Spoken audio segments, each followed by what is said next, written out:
आपको बिल्कुल सिंपल तरीके से बहुत ही ज़्यादा क्रिस्पी और टेस्टी सूजी का डोसा बनाना बताती हूँ कैसे बनाया जाता है। अगर आपने आज से पहले कभी डोसा नहीं बनाया है तब भी आप इस डोसे को बना करके तैयार कर सकते हैं और डोसे के साथ खाई जाने वाली बहुत ही ज़्यादा टेस्टी चटनी भी बनाएंगे। उसकी वजह से ये डोसा और भी ज़्यादा खाने में टेस्टी लगेगा। चलिए बनाना शुरू करते हैं। डोसा बनाने के लिए ये हमने 1 कप महीन वाली सूजी ली है। अगर आपके पास मोटी सूजी है तो आप मिक्सी से पीस करके महीन कर सकते हैं। चलिए सबसे पहले हम डोसे का बैटर बना लेते हैं। उसके लिए सूजी को हम इस बाउल में डाल देते हैं। इस डोसे को क्रिस्पी बनाने के लिए अब हम इसके अंदर आधा कप चावल का आटा डाल देते हैं। अगर आपके पास चावल का आटा नहीं है तो आप चावलों को मिक्सी से पीस करके आटा बना सकते हैं। अब हम इसके अंदर 2 टेबल स्पून दही डालेंगे। आप चाहे तो इस डोसे को बिना दही के भी बना सकते हैं। 1 हरी मिर्च आप अपने टेस्ट के अनुसार थोड़ी सी कम या ज्यादा भी कर सकते हैं। 4 से 5 करी पत्ते जिसे छोटे पीस में काट लिया, इससे फ्लेवर अच्छा आएगा। 1 टीस्पून जीरा, नमक टेस्ट के अनुसार। अब हम सभी चीजों को मिक्स कर लेते हैं। अब ये सभी चीजें मिक्स हो गई हैं। हम इस बैटर को पतला बनाएंगे। इसके लिए अब हम इसके अंदर 4 कप पानी डाल देते हैं। हम इसके अंदर लगभग 3 गुना पानी डालेंगे।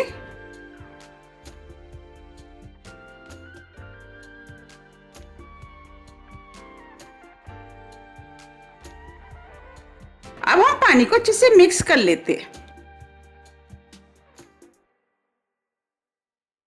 अब यह पानी मिक्स हो गया है। बस हमें इसी टाइप का बैटर चाहिए। ये हमने 1 मीडियम साइज की प्याज ली, जिसे छोटे पीस में काट लिया है, वो डाल देते। 1 छोटी साइज की गाजर लिया, जिसे कद्दूकस कर लिया है, वो डाल देते। 1 टेबल स्पून हरा धनिया।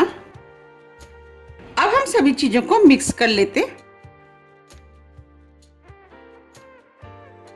अब ये डोसे का बैटर बनके तैयार हो गया है। अब हम इसे 10 मिनट के लिए सेट होने के लिए रख देते हैं, जब तक हम डोसे के साथ खाई जाने वाली चटनी बना लेते हैं। चटनी बनाने के लिए ये हमने 3/4 कप हरा वाला नारियल लिया है, जिसे हमने छोटे पीस में काट लिया है, वो हम मिक्सी में डाल देते हैं। 1 टेबल स्पून भुनी वाली मूंगफली। ये हमने 4 कश्मीरी लाल मिर्च लिए हैं। अब हम मिर्चों को तोड़कर इसके अंदर डाल देते हैं।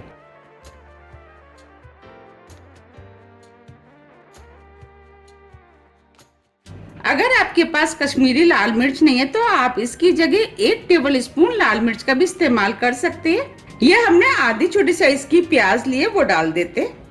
ये हमने आधा इंच अदरक का टुकड़ा लिया है, वो डाल देते। आधा कप पानी, जिससे चटनी आसानी से पिस जाएगी। अब हम चटनी को पीस लेते हैं।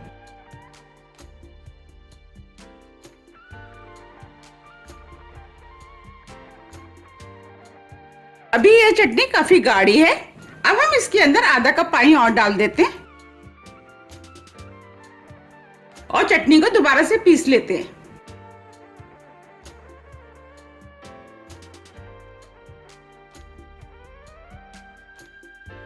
अब यह चटनी पीस के तैयार हो गई है। अब हम चटनी को इस बाउल में निकाल लेते हैं। मुझे ये चटनी थोड़ी सी गाढ़ी लग रही है। चटनी को आप अपने टेस्ट के अनुसार थोड़ा सा गाढ़ा या पतला भी कर सकते हैं। अब हम इसके अंदर 2 टेबल स्पून पानी डाल देते हैं। जार में जो चटनी लगी थी हमने उसी में पानी डाल दिया है। अब पानी को इस चटनी में डाल देते हैं। पानी को मिक्स कर देते। अब ये चटनी बिल्कुल ठीक है। अब ये चटनी तो बनके तैयार हो गई है। अब हम चटनी के लिए तड़का बना लेते हैं। इसके लिए हमने गैस पे तड़का पैन रख दिया है। अब हम इसके अंदर 1 टेबल स्पून ऑयल डाल देते। ऑयल को गर्म होने देते। अब यह ऑयल गर्म हो गया है। अब हम इसके अंदर आधी टीस्पून राई डाल देते। राई को तड़कने देते। फ्लेम को हमने स्लो कर दिया है। 1 चुटकी हींग, इससे फ्लेवर अच्छा आएगा। अब हम फ्लेम को ऑफ कर देते। ये हमने 7 से 8 करी पत्ते लिए, वो भी डाल देते। 2 लाल मिर्च। अब ये तड़का बनके तैयार हो गया है। अब हम तड़के को चटनी में डाल देते। तड़के को मिक्स कर देते हैं। आप देख पा रहे कितनी बढ़िया चटनी बनके तैयार हुई है। चलिए अब डोसे का बैटर देख लेते हैं। अब ये बैटर भी सेट हो गया है। चलिए अब डोसे बना लेते हैं। डोसे बनाने के लिए हमने गैस पे तवा रख दिया है। अब हम तवे को गर्म होने देते हैं और तवे के ऊपर थोड़ा सा ऑयल लगा देते हैं। हमें डोसे बनाने के लिए तेज गरम तवा चाहिए। अब हम डोसे के बैटर को तवे पर डाल देते हैं। हमें इस डोसे के बैटर को इस तरीके से साइड में डालते हुए हमें फैलाना है। अब बीच में जो जगह बची है उसमें भी हम बैटर को डाल देते हैं और मीडियम फ्लेम पे इस डोसे को सिकने देते हैं। अगर आपको मेरी रेसिपी पसंद आ रही है तो रेसिपी को लाइक कर दीजिएगा और अभी तक आपने मेरे चैनल को सब्सक्राइब नहीं किया है तो आप चैनल को भी सब्सक्राइब कर दीजिएगा और बेल आइकन को भी प्रेस कर दीजिएगा, जिससे कि मैं जब भी नई वीडियो अपलोड करूं उसका नोटिफिकेशन आपको सबसे पहले आए। ये डोसे खाने में बहुत ही ज्यादा टेस्टी लगते हैं। आप इनको एक बार जरूर ट्राई कीजिएगा, आपको भी ये बहुत ज्यादा पसंद आएंगे। हम डोसे को क्रिस्पी करने के लिए साइड से थोड़ा सा ऑयल लगा देते हैं।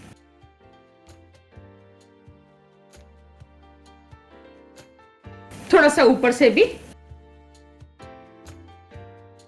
और डोसे को सिकने देते हैं। बस आपको इसको सिकते समय ध्यान रखना है कि फ्लेम को हमें मीडियम ही रखना है। अगर हम मीडियम फ्लेम पे डोसे को सेकेंगे तो डोसा बहुत ही ज्यादा क्रिस्पी और टेस्टी बनके तैयार होगा।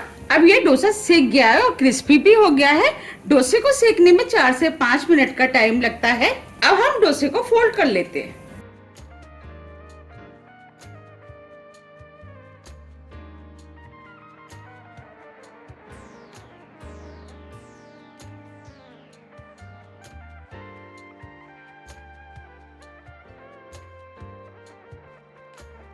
आप देख पा रहे कितना बढ़िया डोसा बनके तैयार हुआ है और कितना क्रिस्पी बना है।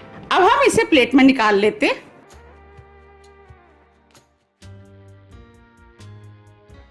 अब मैं आपको डोसे को दिखा भी देती हूँ कितना क्रिस्पी बना है।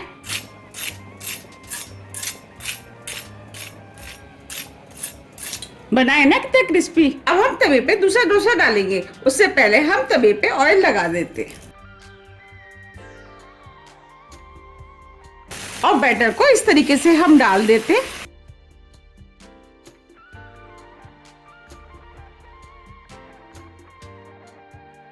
अब हम इस डोसे को भी बिल्कुल उसी तरीके से सेक लेंगे जैसे हमने पहले सेका था। अब ये डोसा भी सिक गया है। अब हम इसे भी फोल्ड कर लेते हैं।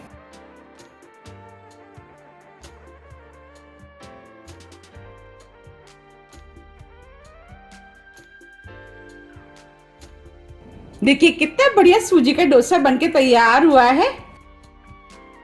ये डोसे खाने में बहुत ही ज्यादा टेस्टी लगते हैं। अब मैं आपको इनको दिखा भी देती हूँ कितने क्रिस्पी बने।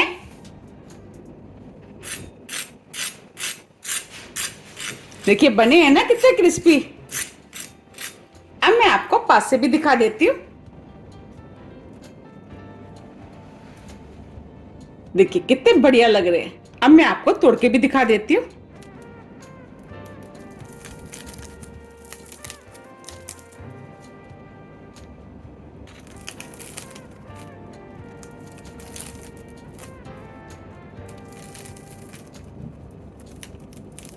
देखिए बने हैं ना कितने क्रिस्पी।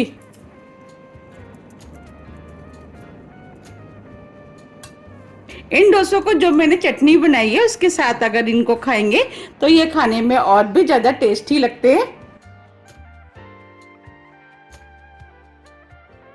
देखिए देखते ही हो रही है ना खाने की इच्छा। मैंने आपको जिस तरीके से डोसे बनाना बताया है, अगर आप उस तरीके से डोसे बनाएंगे तो आपके डोसे भी बिल्कुल इसी तरीके के क्रिस्पी और टेस्टी बनके तैयार होंगे। अगर आपको मेरी रेसिपी पसंद आ रही है तो आप ज़्यादा फ्रेंड और फैमिली के साथ शेयर कीजिए और कमेंट्स करके मुझे ये जरूर बताइए कि आप इनको कब बना रहे हैं और आपके डोसे कैसे बनके तैयार हुए।